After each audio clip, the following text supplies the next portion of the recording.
महाराष्ट्रातील महत्त्वाच्या बातम्या फक्त 10 मिनिटात। या चॅनेलला अजूनही सबस्क्राइब केलं नसेल तर आत्ताच करा। राज्याची आर्थिक स्थिती कुठेही दिवाळखोरीकडे चाललेली नाही। ज्या योजना आम्ही हाती घेतलेल्या आहेत त्या पूर्ण करण्यासाठी आमच्याकडे पैसे आहेत। 92% शेतकऱ्यांना मदत मिळालेली आहे। अधिवेशनात विरोधी पक्ष जे प्रश्न विचारेल त्यांना समर्पक उत्तर आम्ही देऊ असं मुख्यमंत्री देवेंद्र फडणवीस यांनी अधिवेशन सुरू होण्यापूर्वी म्हटलं आहे। एकाच कुटुंबातील पोट हिश्श्याची मोजणी आता फक्त 90 दिवसात होणार आहे। त्यासाठी अवघे 200 रुपये लागणार असून शासनाच्या या निर्णयाची अंमलबजावणी सुरू झाली आहे। या मोजणीसाठी अर्ज करताना कुटुंबातील सर्वांची संमती बंधनकारक असणार आहे। यापूर्वी वडिलोपार्जित पोट हिस्सा मोजणीसाठी 1000 रुपये ते 14000 रुपयांपर्यंत खर्च येत होता। यामुळे शेतकऱ्यांवर मोठा आर्थिक भार पडत होता। मात्र आता फक्त 200 रुपये खर्च येणार असून शेतकऱ्यांना दिलासा मिळाला आहे। पूरग्रस्त शेतकऱ्यांसाठी राज्य सरकारकडून मोठा निर्णय घेण्यात आला आहे। आजपासून हिवाळी अधिवेशनाला सुरुवात झाली असून त्याआधीच झालेल्या कॅबिनेट बैठकीमध्ये पूरग्रस्त शेतकऱ्यांच्या मदतीसाठी उर्वरित रकमेच्या मदतीला कॅबिनेटकडून मंजुरी मिळाली आहे। राज्य सरकारकडून शेतकऱ्यांच्या मदतीसाठी तब्बल 663 कोटी रुपयांच्या प्रस्तावाला मंजुरी दिली आहे। मदत आणि पुनर्वसन मंत्री मकरंद पाटील यांनी या प्रस्तावाच्या मंजुरीवर स्वाक्षरी केली आहे। वंदे मातरम या ऐतिहासिक गीताला 150 वर्ष पूर्ण झाल्यानिमित्त लोकसभेत महाचर्चेचं आयोजन करण्यात आले असून पंतप्रधान नरेंद्र मोदींनी सभागृहाला संबोधित केले। देशाच्या स्वातंत्र्य चळवळीला ऊर्जा देणारा, प्रेरणा देणारा, त्याग तपस्येचा मार्ग दाखवणारा मंत्र व घोषणा वंदे मातरम याचे स्मरण करणे हे आमचे भाग्य असल्याचे पंतप्रधान मोदींनी म्हटले आहे।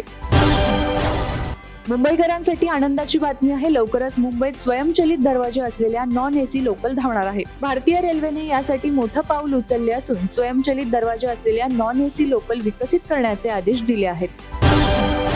मुख्यमंत्री आणि दोन्ही उपमुख्यमंत्र्यांनी नियुक्त केलेल्या परदेशी कमिटीचा अंतिम अहवाल एप्रिल 2026च्या पहिल्या आठवड्यात सरकारकडे जमा होणार आहे। त्यानंतर 30 जून पर्यंत शेतकऱ्यांना कर्जमाफी लागू करण्यात येईल अशी माहिती राज्याचे कृषी मंत्री दत्ता भरणे यांनी दिली आहे। कृषी मंत्री भरणे यांनी सांगितले की ही कमिटी कर्जमाफीची रूपरेषा निश्चित करणार असून कोणत्या घटकांचा समावेश करायचा व शेतकऱ्यांना मदत कशी दिली जाणार याबाबत निर्णय घेणार आहे। एप्रिलच्या पहिल्या आठवड्यात अहवाल मिळाल्यावर आम्ही कर्जमाफी संदर्भात अंतिम निर्णय घेऊ असे देखील त्यांनी स्पष्ट केले आहे।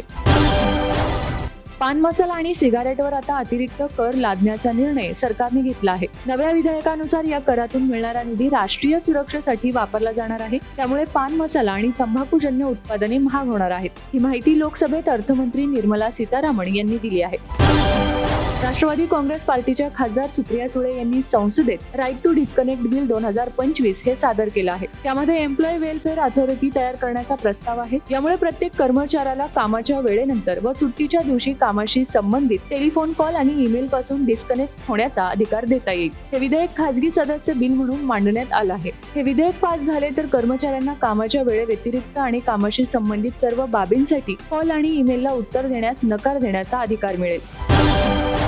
राज्यात वाघ आणि बिबट्यांच्या हल्ल्यात मृत्युमुखी पडलेल्या व्यक्तींच्या कुटुंबियांसाठी सरकार मोठा निर्णय घेण्याच्या तयारीत आहे। वन्यजीव प्राण्यांच्या हल्ल्यात मृत्युमुखी पडलेल्या व्यक्तींच्या वारसदारांना सरकार सरकारी नोकरी देणार असल्याची माहिती आहे। या संदर्भात लवकरच कॅबिनेट बैठकीत प्रस्ताव मंजूर केला जाण्याची शक्यता आहे। हा निर्णय अंतिम टप्प्यात असून फक्त शिक्कामोर्तब बाकी असल्याचं देखील सांगितलं जात आहे। राज्यातील शेतकऱ्यांची अनेक वर्षांची अडचण दूर करत राज्य सरकारने मुख्यमंत्री बळीराजा पाणंद रस्ते योजना सुरू करण्याचा महत्त्वपूर्ण निर्णय घेतला आहे। मुख्यमंत्री देवेंद्र फडणवीस यांच्या अध्यक्षतेखाली रविवारी झालेल्या राज्य मंत्रिमंडळाच्या बैठकीत या योजनेला मंजुरी देण्यात आली असून आता शेत रस्ते तयार करण्यासाठी 100% यंत्रसामग्रीचा वापर करता येणार आहे। पालकमंत्री व आमदारांचा समावेश असलेली समिती नेमून पाणंद रस्त्यांबाबत निर्णय घेण्यात येणार असून महसूल मंत्री चंद्रशेखर बावनकुळे हे समितीचे अध्यक्ष असणार आहेत। विधिमंडळाचे हिवाळी अधिवेशन आजपासून उपराजधानी नागपूर येथे सुरू होत असून अधिवेशन 14 तारखेपर्यंत सुरू राहणार आहे। या अधिवेशनात कर्जमाफी, अतिवृष्टीमुळे नुकसानग्रस्त शेतकऱ्यांना आर्थिक मदत याबाबत घोषणा करण्याची शक्यता आहे। तर दुसरीकडे उपमुख्यमंत्री अजित पवार यांचे पुत्र पार्थ पवार यांचा सहभाग असलेल्या कथित जमीन घोटाळ्याच्या मुद्द्यांवर विरोधकांकडून गदारोळ होण्याची देखील शक्यता आहे। विधिमंडळाच्या हिवाळी अधिवेशनाला आजपासून नागपूरमध्ये सुरुवात झाली असून अधिवेशनाच्या पहिल्याच दिवशी विधिमंडळ विरोधी पक्षनेत्याच्या निवडीवरून सत्ताधारी विरोधकांमध्ये आरोप प्रत्यारोपांच्या फैरी झडताना दिसत आहेत। यावरून विरोधकांनी सरकारवर टीकास्त्र देखील सोडले आहे। गेल्या अनेक दिवसांपासून शिवसेना ठाकरे गटाचे आमदार भास्कर जाधव यांचे नाव विरोधी पक्षनेत्यासाठी चर्चेत होते। मात्र आता विरोधी पक्षनेते पदासाठी अचानक आदित्य ठाकरे यांचे नाव चर्चेत आले आहे।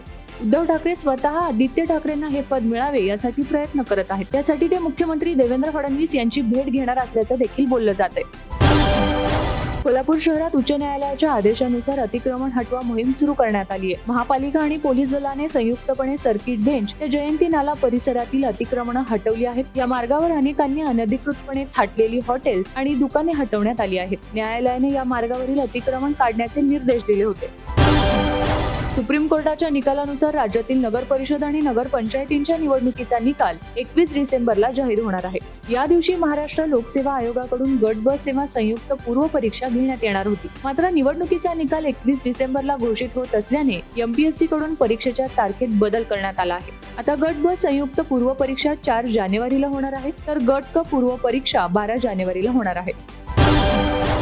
IAS अधिकारी तुकाराम मुंढे यांच्या विरोधात हिवाळी अधिवेशनात भाजप आमदार विशेष लक्षवेधी सूचना मांडणार आहेत. तुकाराम मुंढे यांना निलंबित करण्याची मागणी भाजप आमदार कृष्णा खोपडे यांनी केली आहे. तुकाराम मुंढे नागपुरात महापालिकेचे आयुक्त असताना त्यांनी कोणतेही अधिकार नसताना स्मार्ट सिटी प्रकल्पाचा प्रभार नियमबाह्य पद्धतीने आपल्याकडे घेतला होता, असा आरोप भाजपने केलाय.